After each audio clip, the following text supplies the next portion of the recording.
second floor to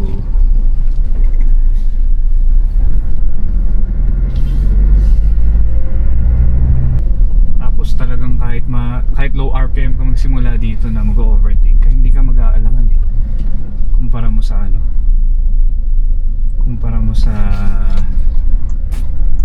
tawag mo dito sa Montero kasi kailangan mo pataasin muna yung RPM na eh.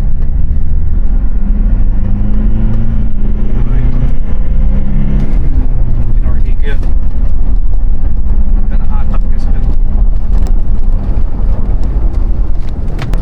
Solid din.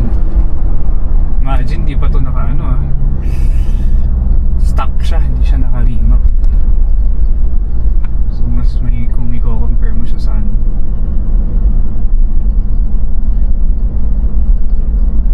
solid siya.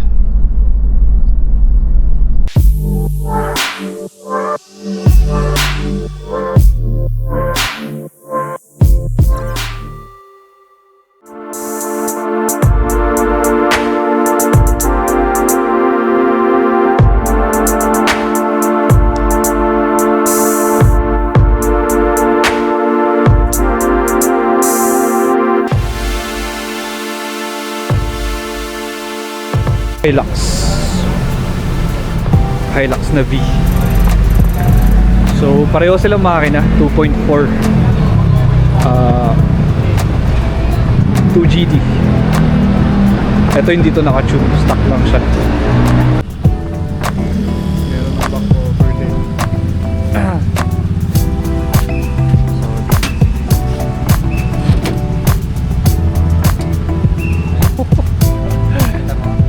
Liwanag kasi. Stock niya to? Oo, stock niya. May switch talaga siya dyan? Oo, si Conquest may ganyan. Meron pa dun eh. Meron doon. Pag madilim, ma-appreciate mo yan. Tapos nagkabit ako fire extinguisher.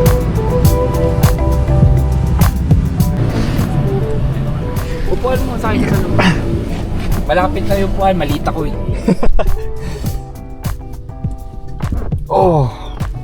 Guys, nasa Hilux tayo. Ano natin ilaw? Uy, LED. Grabe, amoy brand. Amoy kasa pa. Amoy biyahe nga eh, pero actually amoy kasa to. Amoy kasa, oo. Ito nilay ko nandito, may baril to eh. At ano to? Ganyan Pinalitan mo? Ganyan na talaga yung nakuha ko. Pero hindi to ang di ba? Hindi ko alam. Alam ko yellow pa rin ang Yellow pa rin ba? Hindi ko alam. Pero hindi ka naman na dito. Sakit sa mata. Ayoko actually. Mas gusto ko yung yellow. Mas siya eh. Pero kahit ako rin, ayoko magpalit eh. Nasanay na lang ako. Pero mas gusto ko yung yellow. Sinabi ko na yan sa wife ko eh. Mas gusto ko yung dilaw. Pati yung gitna niya, yung... Ito lang ba yung walang gitna eh. Ito na yung pinaka niya oh. Diyan, ito. White din yan eh. White din? Oo, tsaka sa Conquest, kaya mo black lahat. Hanggang headliner. Pati pillar. Tapos ito, nakasarado ko yung pintuan, may ilaw na pa-off mo yan para makita mo. Custom na rin yan? Hindi, Stock niya yan? Off mo yung ilaw, off mo yung puti ilaw, makikita mo. Ay oo nga. Grabe. Conquest V manual guys Diba? Solid 5 speed. 6 speed na rin to? 6. Same tayo. What? Oo. Akala ko 5 speed lang 6 speed to. Eh di kahit yung Fortuner 6 speed na rin yung manual nila. Oo. Yung G ba yun? Oo. G diba? Same Same transmission. 6 speed pala ang Fortuner. Akala ko Pero yung mga nauna nila 5 speed diba? 5 lang, yung mga Vigo. Sabi ko kay Shotty, dapat nag-pick up siya eh. Bago to? Dati yan. Stock to? Kasa? Hindi, sigurado ako hindi stock yan. Android eh. Parang ang laki. Oo. Pero ganito talaga yung size ng niya, touchscreen niya. Oo, ganyan talaga. Ayan. Oo, mas maganda pa rin talagang plastic trim. O, diba? Pero leather lang itsura. Oo. Tapos minatch ko siya sa steering wheel. Ganda. Pucha, Mr. DIY yan. 200 lang yan. Ma'am, galing mo pala dyan Hindi ko alam O, diba? Pag nasira, bili uli. Ako, hindi na ako naggaganon eh. Ako kasi hindi tumataba pwede. Oo, pangit talaga sa kamay. Ang problema, mahina ang leather ni Toyota. Nagbabakbak. Sa'yo pwede, matibay ang Mitsubishi. Pero ano na siya, faded na yung sa akin dito. Yung sa'yo? Ah, okay. Yan hindi. Bago talaga yan. Bagong-bago yan. Pero eventually, mag-fade din yan. Mabilis masira ang leather ng Toyota eh. Ito kasi lagi nagagamit steering wheel. Oo. Tsaka nakasakal ka lagi sa gitna. Diyan talaga mag-fade sa gitna yan. Diba? Ito pa din yung pangarap mo insan. Congrats! Yun ako eh. Ano kaya nakapay clutch to? Oo. Pucha, tigas na clutch. Oo, tigas. Ito lang talaga problema sa Toyota, no? Oo. Buisit ako. Sa'yo malambot, no? Malambot. Oo, pero napakaselan. Napaka-sensitive. Oo, di. Tsaka yung sa'yo, dual mass ang flywheel mo. Mas magastos. Oo. Yung sa'yo, hindi pwedeng pa-reface. Papalit ka ng flywheel. Patay. Tsaka pag yung sa'yo lumaki yung play, palit ka na rin yung flywheel. Yung sinasabi mo nun, no? Na Oo. ano niya? Chinek ko yun dito sa Toyota eh. Kung dual mass o single mass. Nataon mo si Toyota, hindi naman sasabihin nyo, wala man siya alam eh. Yung ahente, di ba? Talyer nga yung kapitbahay ko, may binaba Alam niya. transmission. Sabi ko, single mass ba ito o dual mass? Sabi ko, Single. double to, sabi nung mekaniko Ito? ni Kuya Kenneth. Hindi, yung pick up, di pa ako nakakabili. Ah. Nung naibaba, sabi sa akin, Bis, tama ka, single mass. Sabi niya, sabi ko, pwede na, bili na ako. Ayan yung Odo nyo guys. Sariwang-sariwa. 37,000. Ano lang daw. Pinang pupunta sa basketball. Hindi siya pangharabas, hindi pangkargahan. Pero yung nakabili, pinangkakarga. Kawawa. Mas tahimik makina mo kaysa sa akin. Oh, sabi ko sa'yo, refine ng Conquest eh. Hindi din ganito ang G. Ah, hindi rin ganun ng ano. Oh, refine ng Conquest. Ano langis mo dito? Shell. Shell. Ano yun? Yung Ultra ba yun? Yung ano yung Hindi, fully synthetic? pinakamura lang. Ba, pinakamura pa talaga. Ay, ayaw mo mag Toyota? Semi pinakamaganda. Ayun yung ano. Pero wala tipid. Yes. Okay. Wala na seatbelt yan. Ha? Hinuhook lang. Paano hinuok lang? Ayan, so tira mo yung seatbelt mo. Ay! Gagi! Pinatay ko. Pero pwede ma-eject yan kung gusto mo i-eject mo lang. Kasi ako nagsi-seatbelt eh. Minsan maabot mo to? Oo. Wala kang kakabitan? Wala. Hindi siya dumidikit sa ano? Okay guys, testing natin. Grabe tigas ng clutch. Wait lang, baka mamaya reverse to eh. Hindi. Yung malambot na Primera. Okay, matigas. Okay. Yung matigas na Primera. Kakaiba lang ginawa ni Toyota dito. Gago sila ano.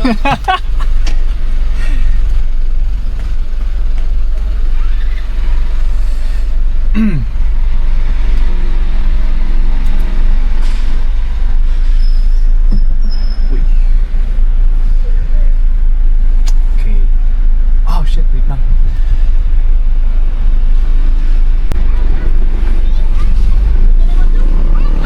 Ticket, sir?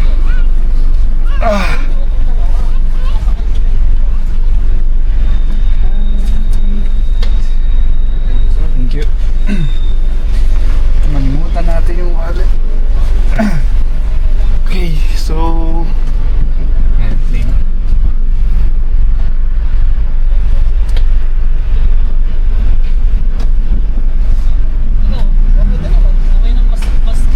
Malalim din yung ano.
malayo ang ano nito.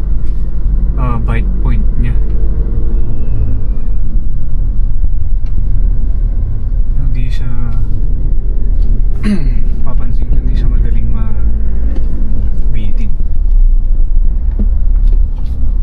Malayo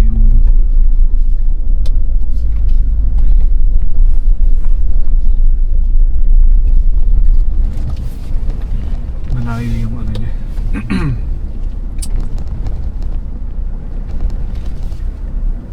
Bite point niya itong ano.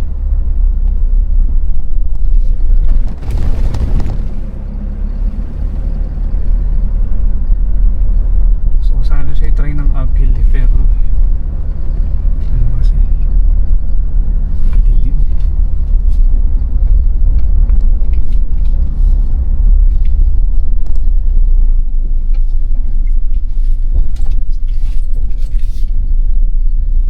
So kailangan lang dito once na ma-memorize mo na yung bite point, mabilis ang release papunta dun sa bite point, tapos pwede mo na siya i-quick release.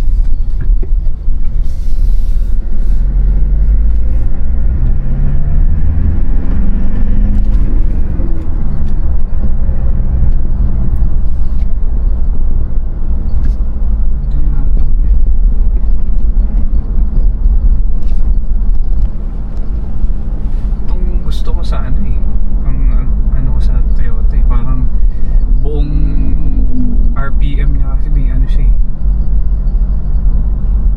kumbaga mapa 152 max, meron talaga siyang torque or meron talaga siyang power. Pagka sa ano naman Montero, yung pinaka peak niya talaga 2.5 above, parang dun siya yung biglang ano may parang magiging ano eh, parang magiging ano siya dun eh, rocket eh.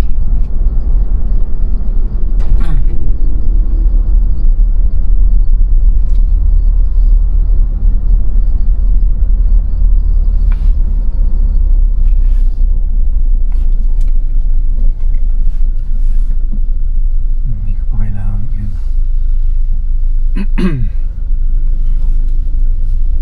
Hindi siya agad-agad yung parang mamamatay. Kailangan mo lang ma-memorize agad yung ano dito, bite point niya.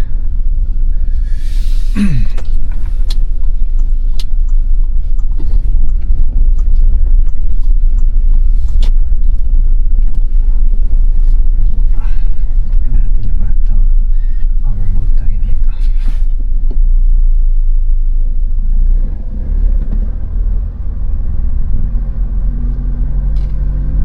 Pero try ko lang yung uphill dito.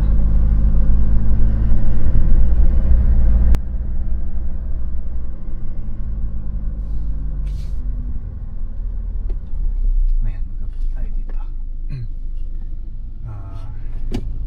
Pwede sumete dito. Oy.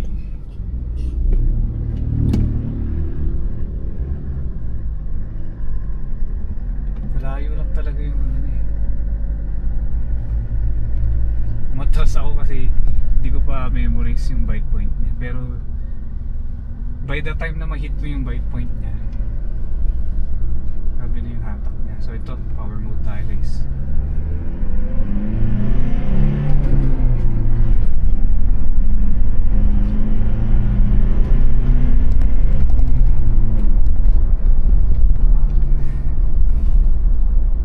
So ang namang nito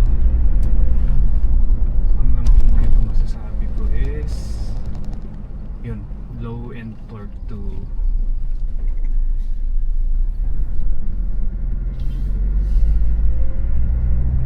yung sa high end naman, yung sa high RPM niya, kung i-compare ko siya kay Montero, itong si Montero kasi ano to eh, pagdating niya sa 2.5 pataas na yan, talagang magra-rocket na yung ano niya, tulig niyan eh. So ito, may bigarin talaga siya, kayang-kaya. Tapos talagang kahit low RPM ka magsimula dito na mag-overtake ka, hindi ka mag-aalangan eh. Kumpara mo sa ano, kumpara mo sa tawag mo dito sa Montero. Montero kasi kailangan mo pataasin muna yung RPM mo. Okay. Pinordi ko yun. Ganda nakatak ka sa lagot.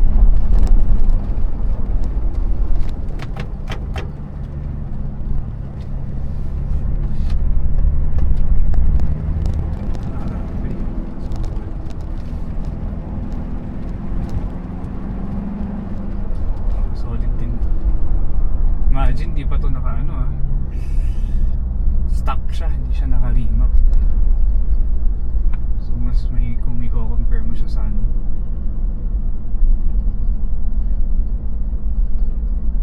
solid siya.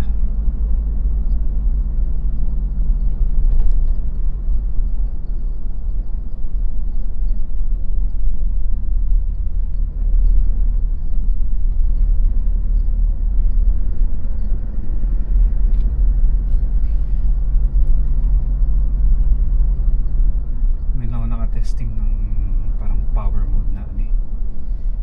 Yung high ace kasi na na-drive ko walang power mode yun eh. Pero ito solid. Para kang naka-remap pagka nag-power mode ka.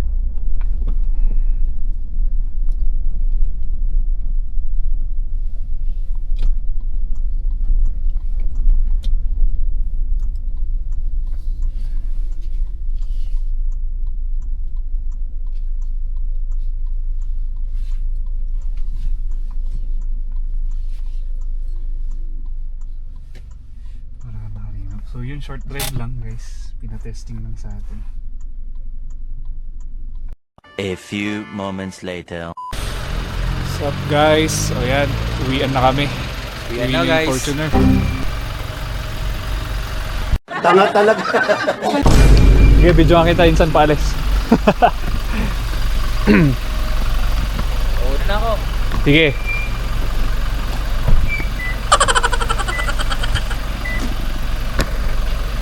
Ay! Nag-alarm siya? Uy, ilaw pa rin. O, sige. Yung sa akin. Nandun, Ay, cellphone mo. iniwan mo na? Oo. They ask you how you're Iniwan ko doing, lagi you yung say that you're fine. You're not really Lahat pala, fine. iniwan ko You rin just dyan. can't get into it because they would never understand. Solid. Pogi pa ng Mags, oh. Halos magkamukha kami. Fuel. Okay, uwian na guys.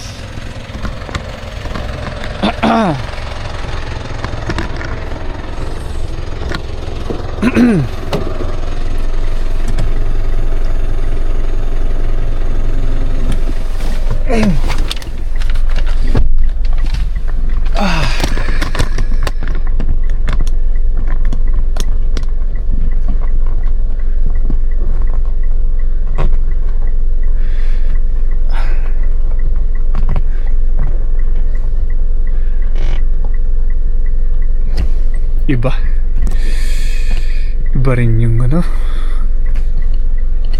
Hilux V Conquest.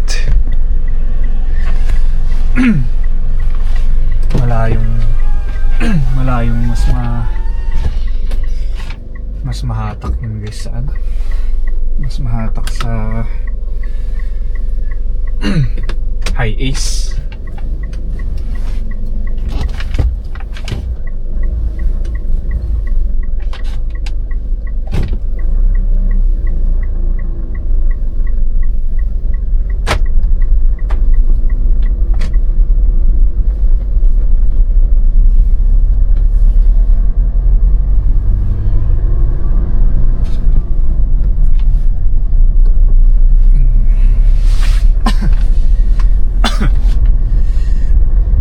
Pero kung matatandaan ko, kung i-compare ko siya sa clutch ng high ace, medyo mas malambot ang pagtapak sa clutch ng high ace eh, compared dun sa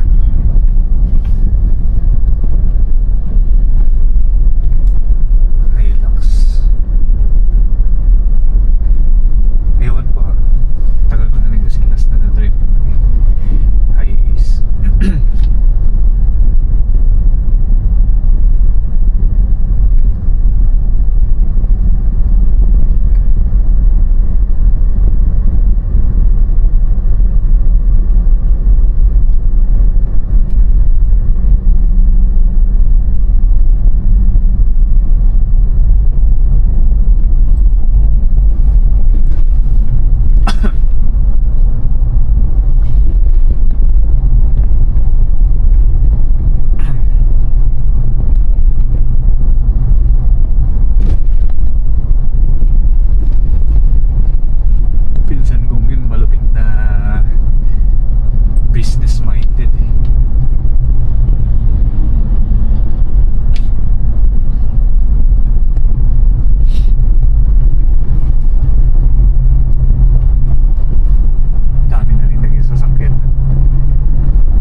lalabas yung talagang ano niya, lalabas yung tulin niya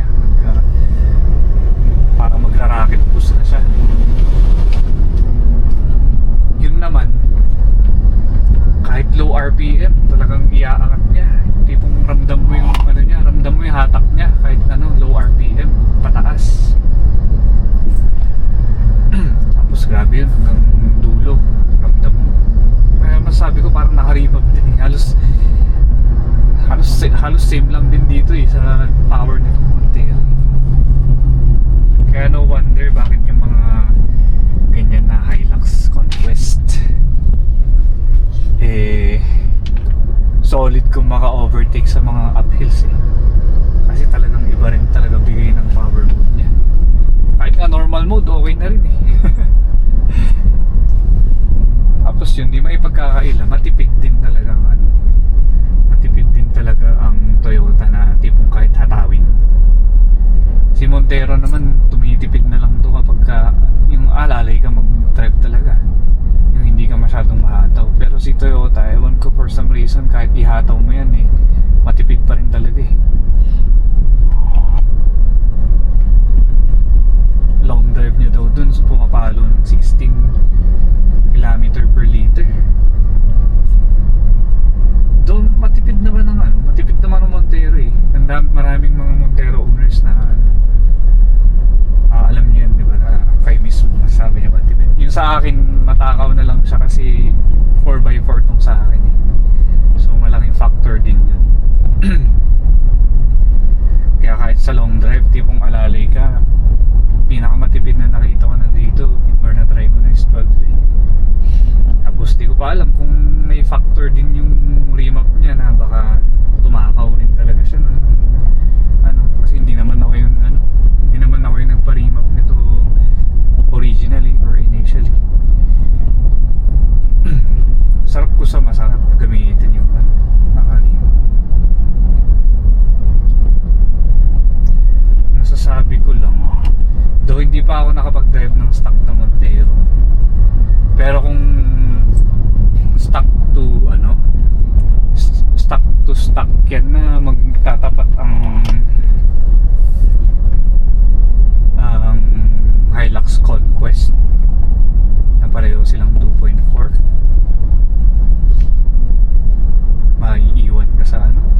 maiiwan ka ng ganun sa power mode nila. Duluhan di ko alam like sa duluhan kasi si Montero maabot ng top speed na hanggang ano yan, 220.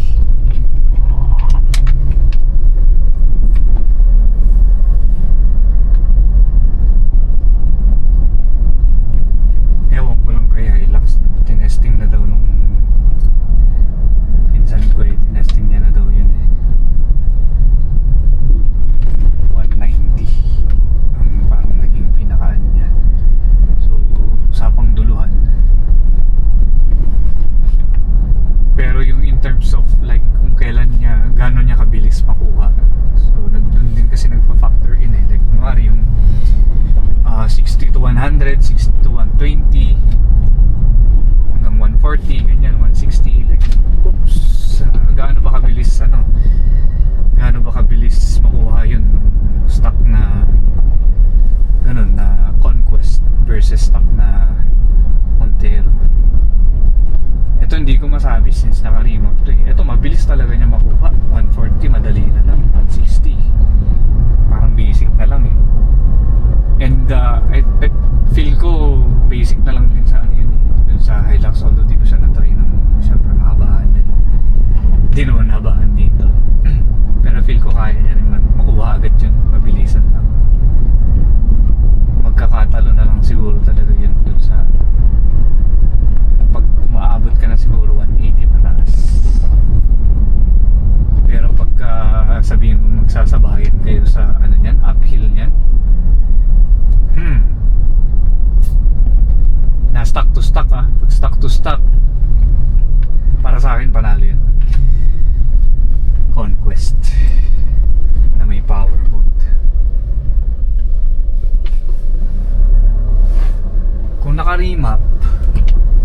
kasi ang lamang netong remap neto, talagang pag pumalo na yung Mavic niya, tuloy-tuloy na yan hanggang 4,000 yung bago mag-redline. Tuloy-tuloy yung parang ano niya, arangkada niya. Yun namang sa ano, Conquest, yung trinay ko, meron siya, mararamdaman mo pa rin yung ano, arangkada niya, may hatak pa rin siya hanggang 4K. Yun lang, iba yung tulin nung kumbaga sipa nitong ano eh, sipa nitong Montero pagka dulo.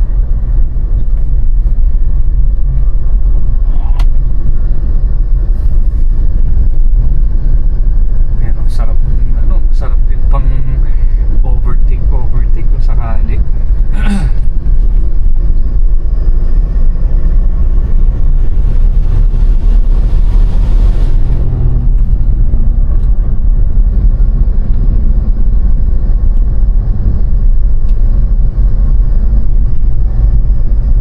Ito guys, hinahataw-hataw ko siya paminsan-minsan para lang makita ko like ano, kasi ibabalik ko siya sa tuner para ma-check niya yung ano ngayon, ma-check niya kung meron bang boost leak or may problema yung turbo.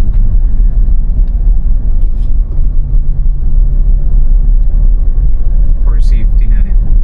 So pinapa-observe niya muna sa akin para makita niya kung ano yung, kung may problema ba or okay lang or normal lang sa ano yun. Tapos di natutulad nung dati na ano,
rush hour or medyo maraming sasakyan,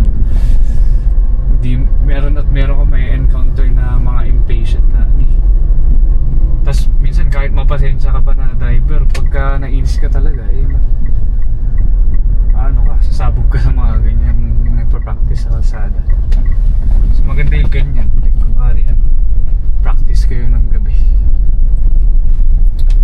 or yung madaling araw, 4, 5 ganyan na wala pa masyadong mga sasakyan ganyan. So okay pa yan.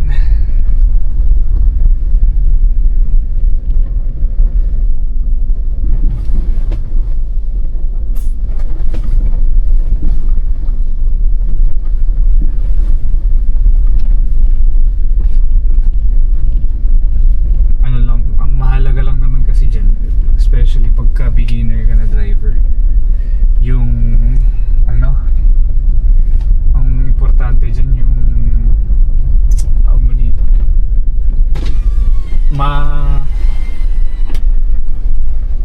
makapag-adapt ka sa actual na kalsada.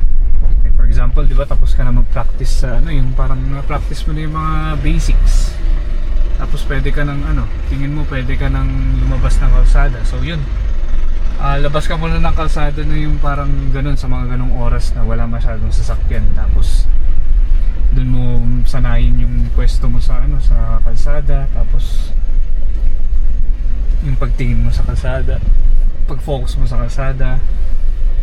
So unti-untiin mo na siyang parang sanayin, tapos ganun lang, like parang ulit-ulitin mo lang na ganun.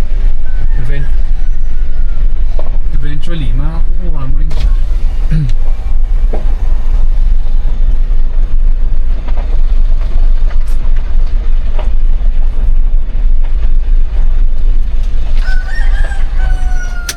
Pa akong tulog.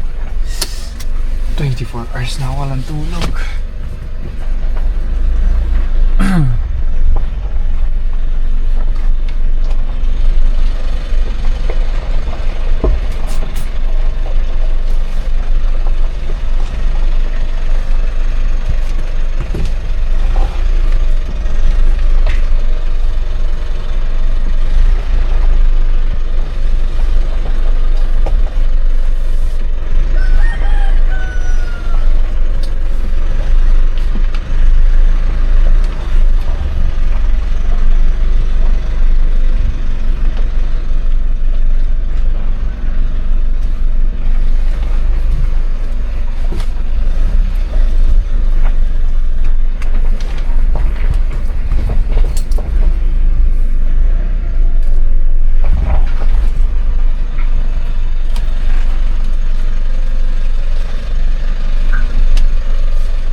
Dahil may mga basura sa tabi, makakalat.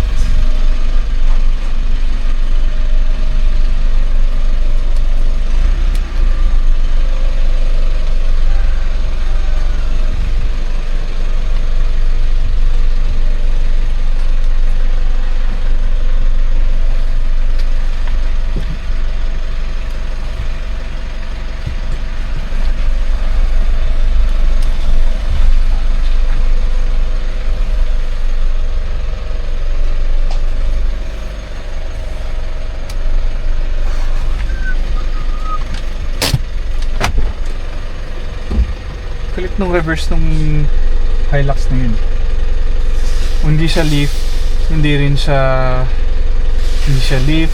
siya push down.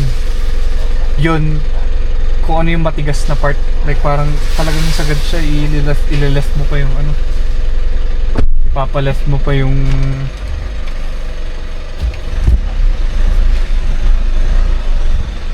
cambio.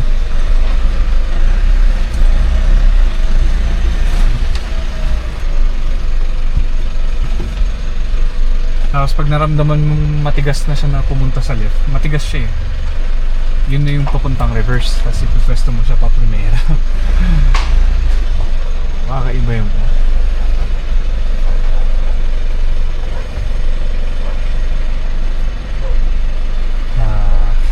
Lit yung space na binigay ko dito sa kapila. Kakabitin natin yan. Pag ganyan, kailangan natin ng maluwag. Kasi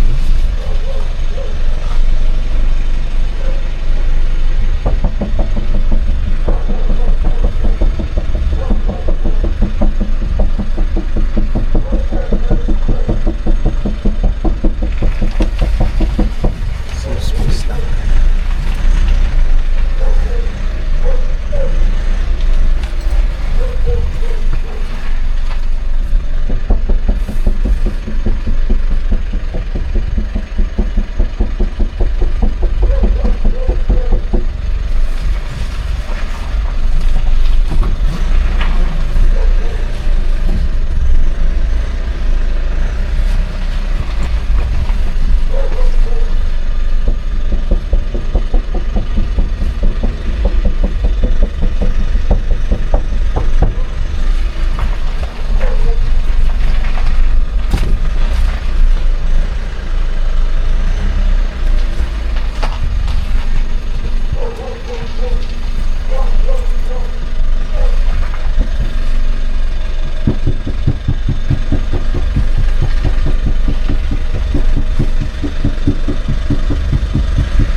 Baka sasabit yung mags. Yung gulong.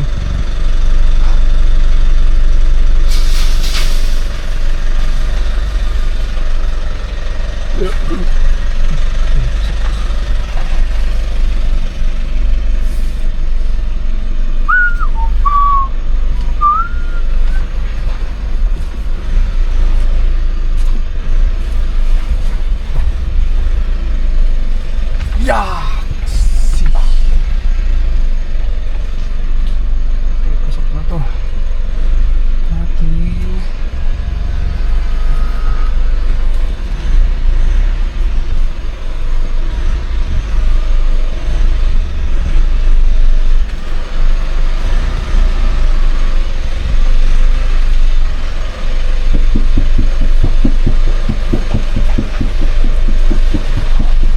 Talaga.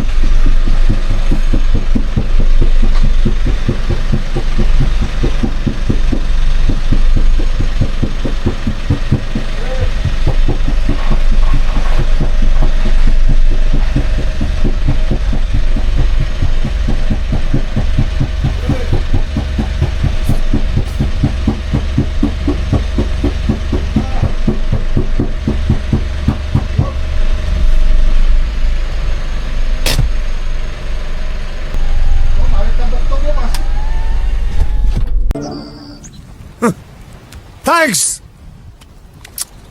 Love you!